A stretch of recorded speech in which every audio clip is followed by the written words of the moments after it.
On the 21st of December, 1972, a woman sat at a small, wrought iron table outside a café on Zurich's Bahnhofstrasse, a location she had selected for its commanding view of the pedestrian thoroughfare and the festive throngs that moved through it. To any casual observer, she was indistinguishable from the city's art students or a tourist absorbing the seasonal ambience. A sketchbook lay open before her, its pages filled with charcoal impressions of gargoyles and clock towers, and a half-finished cup of coffee grew cold at her elbow. Her name, according to the Swiss identity card tucked into her worn leather satchel, was Helena Muller, a student of art history from Bern. This identity was a meticulous fabrication, a legend constructed with the same precision as the explosive devices her colleagues were assembling in a safe house across the city. Helena Muller did not exist. The woman, known within the clandestine circles of Israeli intelligence only by the code name Shoshana, was an operative for the Mossad Caesarea unit, and her charcoal stick was not a tool of artistic expression but an instrument of surveillance. Her gaze, seemingly lost in the architectural details of the buildings opposite, was in fact locked onto a single individual moving through the crowd, a man whose self-assurance was buoyed by the very anonymity of the holiday crush he believed rendered him invisible. He was Dr. Ghassan Kanafani, though he used several aliases, a charismatic academic and a senior logistician for the Black September organization, the group responsible for the massacre of 11 Israeli athletes at the Munich Olympics just 3 months prior. He believed the chaos of Christmas in a neutral European capital was the perfect camouflage. Shoshana knew it was the perfect hunting ground. The strategic problem facing the Israeli government in the autumn of 1972 was one of unprecedented scope and complexity, a direct consequence of the traumatic events that unfolded in Munich. The massacre had not only been a catastrophic failure of security but a profound psychological blow, demonstrating with brutal clarity that the battleground in the conflict with Palestinian militant factions was no longer confined to the Middle East. It had metastasized, spreading into the heart of Europe, where groups like Black September operated with a chilling degree of freedom, exploiting the continent's open borders, liberal laws, and the political reticence of its governments. The core of the problem was the enemy's structure, a decentralized, clandestine network of cells led by individuals who were often not frontline combatants but intellectuals, academics, and diplomats who leveraged their public personas to mask their operational roles. These men moved seamlessly through European society, raising funds, recruiting members, and planning attacks from apartments in Paris, Rome, and Brussels.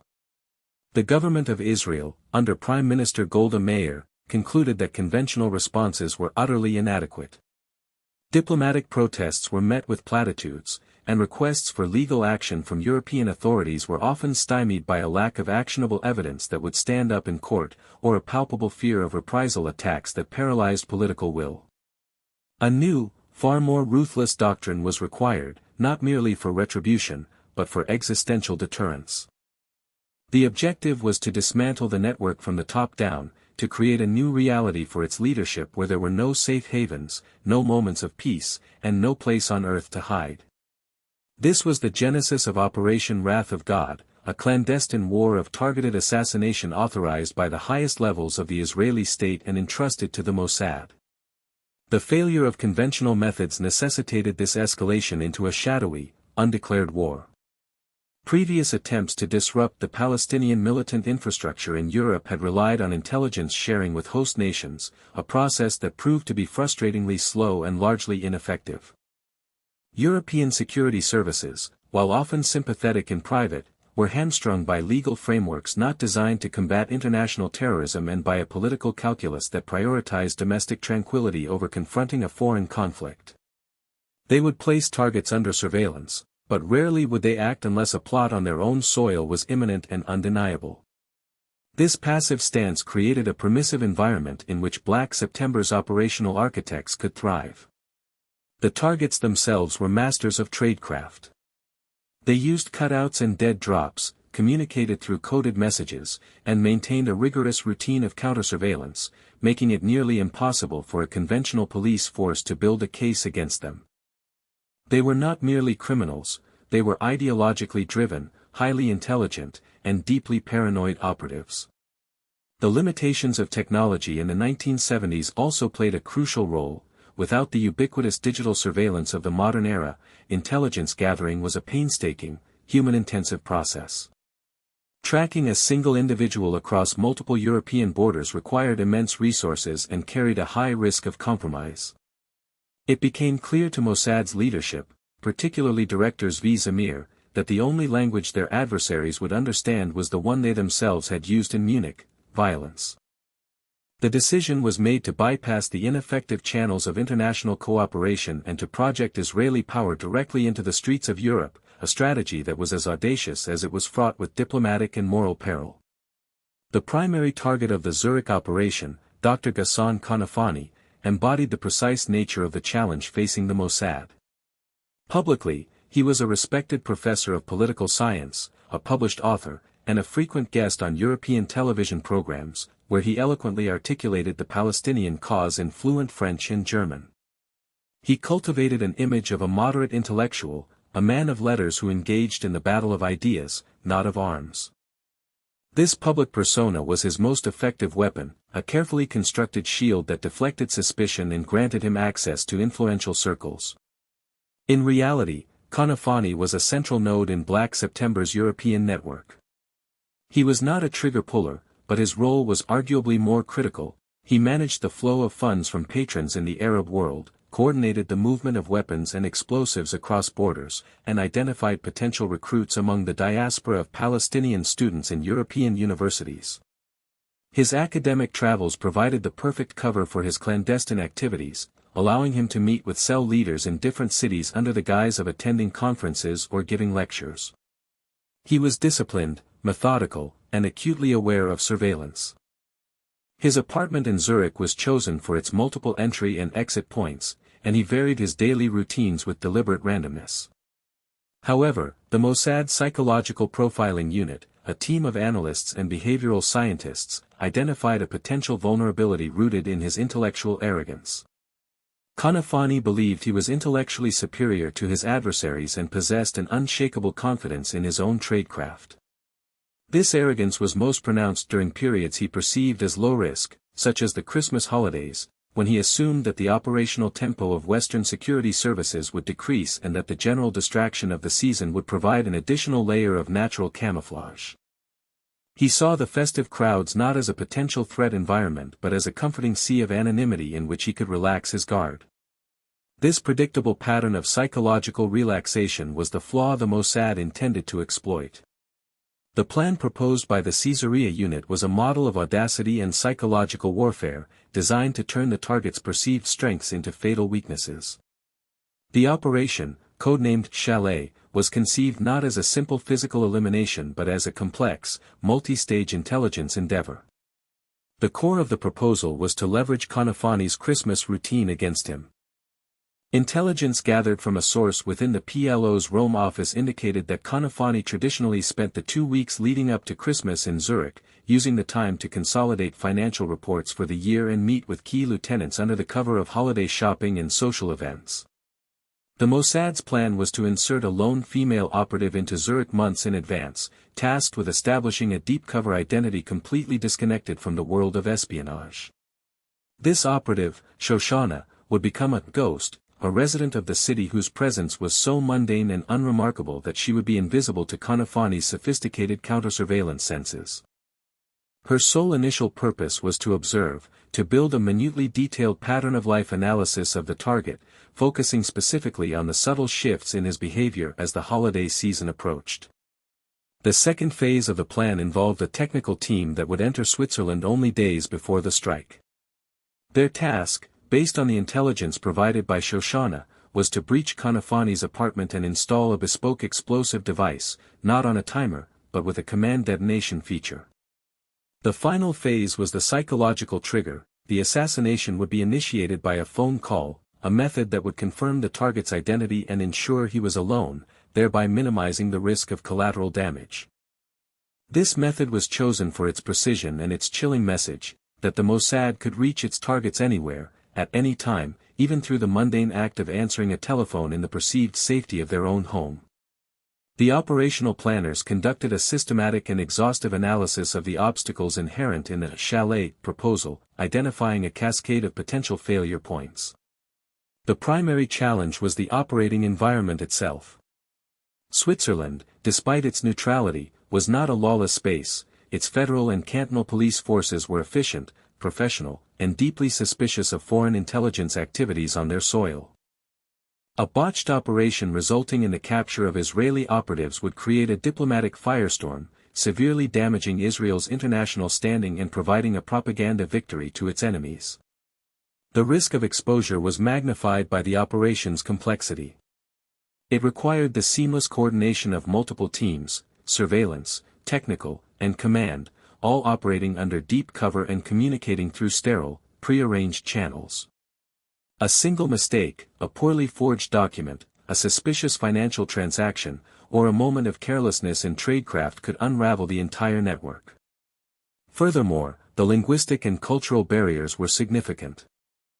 The operatives needed to not only speak flawless Swiss German and French but also to understand and replicate the subtle social cues and cultural norms that would allow them to blend in without attracting notice. Any accent or behavioral tic that marked them as foreign, particularly as Israeli, could be a death sentence.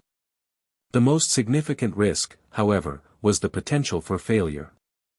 If the explosive device malfunctioned, if the target deviated from his routine at the last moment, or if the breach of his apartment was detected, the mission would not only fail but would also alert Kanafani and the entire Black September network that they were being actively hunted by a sophisticated adversary, forcing them deeper underground and making future operations exponentially more difficult. The consequences of failure were absolute, leaving no margin for error. The technological preparations for Operation Chalet were a testament to the ingenuity of the Mossad's Technical Services Department, known as Metzada. The central piece of hardware was the explosive device itself, which was custom-built for this specific mission. It was not a conventional bomb but a small, precisely shaped charge of composition C4, weighing no more than 200 grams. The explosive was molded into a thin, flexible sheet designed to be concealed within the base of a standard-issue 1970s rotary telephone, a ubiquitous object in any European apartment. The detonation mechanism was equally sophisticated. It was not a timer or a simple remote trigger but a sound-activated system calibrated to a unique, complex sequence of digital tones. These tones would be transmitted down the telephone line itself during the trigger call, ensuring that the device could only be armed and detonated when the target was physically using that specific phone. This design achieved two critical objectives: it confirmed the target's presence with near certainty, and it made the device inert at all other times, drastically reducing the risk of accidental detonation or harm to anyone else who might be in the apartment, such as a cleaner or an unexpected guest. The engineers also developed a secondary magnetic trigger that could be activated by the technical team in case the primary acoustic system failed. For surveillance, the technical specialists modified a range of everyday objects. A commercially available Yashica Electro 35 camera was hollowed out and refitted with a high-speed, low-light lens and a silent film advance mechanism for clandestine photography in public spaces. Audio bugs were miniaturized to the point where they could be embedded in the plaster of a wall or hidden inside an electrical wall socket, powered by the building's own electrical current and broadcasting on a frequency-hopping signal that was difficult to detect with the counter-surveillance equipment of the era. The preparation of the operative, Shoshana, was an intensely rigorous and psychologically demanding process that spanned more than a year. Recruited from the Hebrew University of Jerusalem, where she was a doctoral candidate in European history, she was selected for a rare combination of attributes: native-level fluency in German and French, a photographic memory, and a personality profile that indicated high levels of patience, emotional resilience, and the capacity for clinical detachment. Her training at the Mossad's primary training facility, the Midrasha, was designed to deconstruct her civilian identity and rebuild her into a field operative. The curriculum was exhaustive. She spent months mastering the arts of tradecraft, establishing and maintaining a legend, detecting and evading surveillance, creating and servicing dead drops, sterile communication techniques, and the use of clandestine photography and listening devices. The physical training was equally brutal, focusing on unarmed combat, defensive driving, and weapons handling, though her specific mission profile was unlikely to require these skills. The most critical component of her preparation was psychological conditioning. Through a series of simulated missions and intense debriefings with Mossad psychologists, she was trained to compartmentalize her emotions, to suppress fear and empathy, and to operate under extreme, prolonged stress without betraying her cover. She was taught to view her target not as a human being with a family and a life, but as a strategic objective, a collection of patterns and vulnerabilities to be analyzed and exploited. The final phase of her training involved a deep immersion into her cover identity, living as Helena Muller for 2 months in a controlled environment in Israel, ensuring that every aspect of the persona, from her handwriting to her taste in music, became second nature. The construction of the Helena Muller legend was an exercise in meticulous detail, a process the Mossad referred to as building a tapestry. The objective was to create a cover identity so robust and deeply backstopped that it could withstand any level of scrutiny, from a routine police check to a concerted investigation by a hostile intelligence service. The foundation of the legend was her identity as an art history student. The Mossad created a complete academic file for her at the University of Bern, including forged transcripts, letters of recommendation from fabricated professors, and a record of tuition payments made through a shell corporation. They then arranged for her official, albeit fraudulent, transfer to a semester-long program in Zurich. An apartment was rented in her name in a quiet, middle-class neighborhood far from Konafani's known haunts. The apartment itself was a critical piece of stagecraft. It was filled with the props of a student's life, textbooks on Renaissance art, stacks of sketches in varying states of completion, canvases, paints, and charcoal. The quality of the art was deliberately kept at an amateur level, plausible for a student, but not so skilled as to attract undue attention. To solidify her presence in the building and provide a plausible reason for her stable, home-based routine, the Mossad provided her with a cat, a marmalade tabby named Fritz. The cat served multiple operational purposes. It humanized her, made her seem non-threatening to her neighbors, and gave her a legitimate reason to be seen regularly in the neighborhood, buying cat food or visiting a local veterinarian whose records were also falsified by the Mossad support team. Her daily pattern of behavior was scripted and rehearsed until it was automatic, leaving the apartment each morning with her sketchbook, spending hours in cafes or museums, and returning in the evening. She established a digital and paper trail, subscribing to local magazines, opening a bank account with a small, steady flow of funds from a family trust, and even joining the local library. Every detail was designed to create a portrait of a life so profoundly ordinary that it became invisible. Shoshana's insertion into Zurich in late August 1972 marked the beginning of the operation's long, silent preliminary phase. She traveled on a genuine, unaltered Swiss passport obtained through a long-dormant asset within the Swiss Civil Registry, arriving by train from Geneva to avoid the heightened scrutiny of airport passport control. The first 3 months of her deployment were dedicated exclusively to hibernation. Her instructions were explicit. She was to live the life of Helena Muller in its entirety and to make no attempt to approach, observe, or even research her target. This period was crucial for establishing her baseline identity within the city. She became a familiar, unremarkable face in her neighborhood. She exchanged pleasantries with her neighbors, developed a routine at her local bakery, and allowed the natural rhythms of her fabricated life to take root. This painstaking process ensured that if Swiss security services were running any form of passive surveillance on foreign nationals, her file would register as completely benign long before the active phase of the operation began. Her communication with her handler, based in Milan, was kept to an absolute minimum. Once a week, she would place a classified advertisement in the Neue Zürcher Zeitung newspaper, ostensibly selling a used bicycle. The specific wording of the advertisement contained a coded message confirming that she was safe and her cover remained intact. This period of deep inactivity was a profound test of her psychological conditioning, a prolonged state of controlled boredom and isolation that was, in many ways, more challenging than the high-stakes surveillance that would follow. She was a weapon kept in its sheath, waiting patiently for the signal to be drawn. As the first snowflakes of winter began to fall on Zurich in late November, the operation transitioned from hibernation to active surveillance.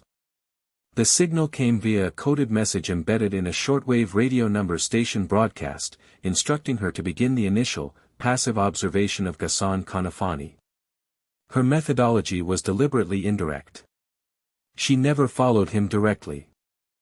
Instead, leveraging the intelligence on his known habits, she would position herself in locations he was likely to frequent, a specific bookstore known for its collection of Marxist literature, a cafe near the university, a park where he sometimes walked. Her objective was not to track his every move but to confirm the intelligence, to observe his demeanor, and to build a precise, up-to-the-minute understanding of his daily and weekly rhythms. She documented everything in a specially prepared sketchbook, using a system of symbolic notation disguised as architectural sketches. The angle of a roofline might indicate the time of day, the number of windows on a building could represent the number of companions he had, and the style of a doorway could encode the type of vehicle he used. It was during this period that she confirmed the psychological assessment of his arrogance. As the Christmas decorations appeared throughout the city and the streets filled with shoppers, she observed a visible relaxation in his body language and a loosening of his normally rigid counter-surveillance drills. He began to take the same route home from the university each day. He started frequenting the same cafe for his afternoon coffee. He was lulling himself into a state of predictable routine, precisely as the Mossad profilers had predicted. His belief in the sanctuary of the season was becoming his undoing. The final week before the planned strike saw the arrival of the rest of the Mossad team and a significant increase in the operational tempo. They entered Switzerland separately, on passports from 3 different European countries, their legends as meticulously crafted as Shoshana's. There was the technical specialist, a quiet, unassuming man in his 50s who posed as a traveling watch repairman, his toolkit containing the sophisticated electronics for the explosive device. 2 men, former Sayeret Matkal commandos, formed the security and logistics element. They checked into a budget hotel as backpackers exploring the Alps. The team leader, Shoshana's handler, arrived last, posing as a Belgian diamond merchant. They never met. All coordination was conducted through a series of dead drops managed by Shoshana. She would leave a roll of undeveloped film containing her latest surveillance notes and sketches in a magnetic container under a specific bench in the Lindenhof Park. Hours later, she would retrieve a different container holding new instructions, cash, and technical queries from the team. The final reconnaissance was the most dangerous phase. The technical specialist, guided by Shoshana's detailed architectural sketches of Kanafani's apartment building, conducted a close-target reconnaissance, identifying the specific vulnerabilities in the building's security, the layout of the telephone junction box in the basement, and the optimal time for a covert entry. Shoshana's role was to provide the final, critical piece of intelligence, a definitive window of opportunity when Kanafani would be absent from his apartment for a guaranteed period of at least 90 minutes. The tension during these final days was palpable. The city was alive with festive energy, a stark contrast to the cold, clinical precision of the operation unfolding in its shadows. Shoshana, living on adrenaline and caffeine, felt the immense weight of the mission settling upon her. A single misstep now would mean catastrophic failure. On the morning of December 23, the window of opportunity materialized. Shoshana, positioned in a bakery across the street from Kanafani's apartment building, observed him leaving at precisely 9:17 a.m. He was carrying a briefcase and walked towards the university district, a pattern she had observed for the past 3 consecutive days. He was heading to his office to finalize his work before the university closed for the Christmas holiday. From her analysis, he would not return for at least 2 hours. She waited a full 10 minutes to ensure he was not circling back in a counter-surveillance check, then she made her way to a public telephone booth. She dropped a coin in the slot and dialed a number for a local weather service, a pre-arranged signal. She let it ring twice, then hung up. This was the go signal for the technical team. Less than 5 minutes later, a telephone company service van, a perfect replica acquired and modified by the Mossad's logistics arm, pulled up in front of Kanafani's building. The technical specialist, now dressed in the uniform of a PTT telephone technician, emerged with his toolkit and entered the building. The 2 security men took up discreet positions at either end of the street, watching for any sign of police or unexpected complications. The technician proceeded to the basement, where he used a custom-made key to access the telecommunications room. He quickly located the junction box for Kanafani's apartment and rerouted the line through a bypass device, ensuring that anyone calling the number would receive a busy signal, preventing any incoming calls from interrupting the work upstairs. He then proceeded to the apartment itself. The lock on the door was a standard European pin tumbler design, which he picked in under 30 seconds. He was inside. The act itself was a study in sterile efficiency. The technician moved directly to the telephone on Kanafani's desk. Working with the speed and precision of a surgeon, he disassembled the device, carefully laying out each component on a small canvas cloth to avoid leaving any marks. He affixed the thin, pliable sheet of C4 explosive to the inside of the telephone's baseplate, then connected the tiny, sophisticated acoustic detonator to the telephone's internal wiring. The entire installation process took less than 12 minutes. He reassembled the telephone, wiped it clean of any possible fingerprints, and conducted a quick, final visual sweep of the apartment to ensure no trace of his presence was left behind. He then exited, locking the door behind him, and returned to the basement to remove the bypass from the telephone line, restoring its normal function. 47 minutes after the PTT van had arrived, it pulled away from the curb and disappeared into the Zurich traffic. The trap was set. Meanwhile, the team leader, operating from a rented room in a hotel with a direct line of sight to Kanafani's building, prepared for the final act. Another operative, a native French speaker, was stationed with him, ready to make the trigger call. They waited. Shoshana, her primary role now complete, had moved to a new observation point, a tram stop several blocks away, from where she could see the front of the building but was far enough away to be clear of the immediate aftermath. At 11:34 a.m., Kanafani returned, carrying a small bag of groceries. He entered his building. The final phase of the operation was now imminent. The escape and extraction protocols were initiated the moment the technical team confirmed the device was successfully installed. There was no celebration, no acknowledgement of success, only the immediate and disciplined execution of a pre-planned withdrawal. Each member of the team had a separate and distinct exfiltration route. The technical specialist drove the PTT van to a pre-designated industrial area on the outskirts of the city, where he abandoned it, wiping it down for prints before walking to a nearby train station. He took a local train to Basel, where he crossed the border into France using a Belgian passport, his identity as a Swiss telephone technician ceasing to exist. The two security men walked in opposite directions, melting into the Christmas crowds, and took separate trains to different destinations, one to Austria, the other to Italy, both scheduled to fly back to Israel from different cities on different days under different identities. The team leader and the caller remained in the hotel room, their work not yet finished. Shoshana's protocol was the most carefully managed. At 11:45 a.m., after visually confirming Kanafani's return, she boarded a tram heading away from the city center. She got off 3 stops later, entered a department store, and exited through a rear entrance onto a different street. From there, she walked to the apartment she had called home for 4 months. She packed a single, small bag containing only her alternate identity documents, a Canadian passport under the name of Anne-Marie Dubois, and a change of clothes. She left everything else behind, the art supplies, the books, the clothes, the entire fabricated life of Helena Muller. She poured a large bag of dry food and a full bowl of water for the cat, Fritz, an act of detached compassion.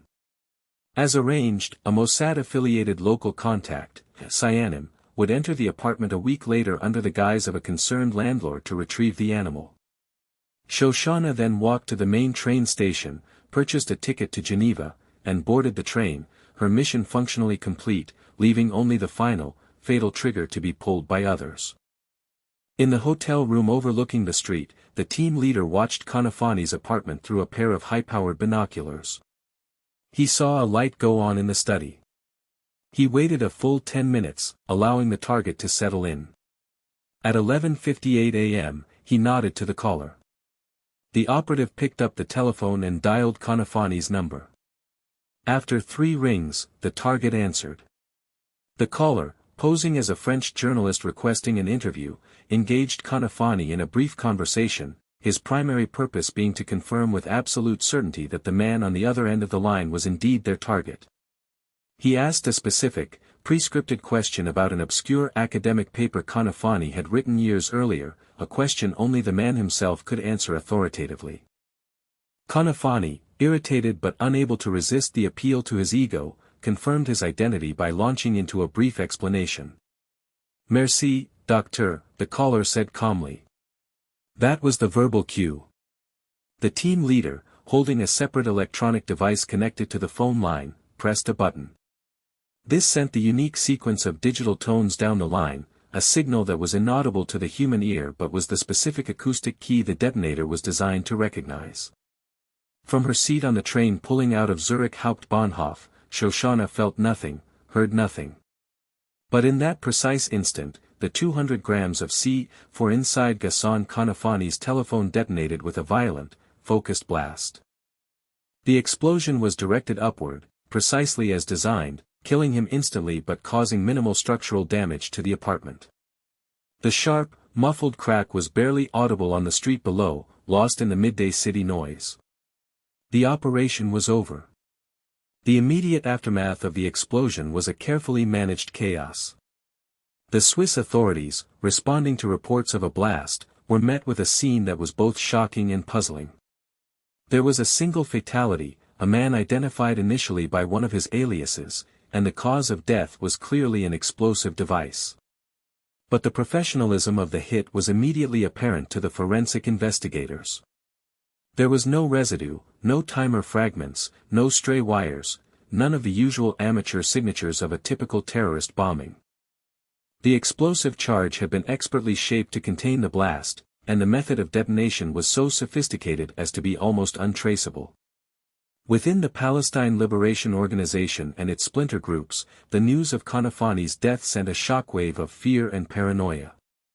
The assassination, following other recent eliminations of their operatives in Rome and Paris, confirmed that a systematic, invisible, and terrifyingly efficient enemy was hunting them down. The message, as intended by the Mossad, was brutally clear: their leadership was no longer untouchable. The long-term strategic value of the operation was significant.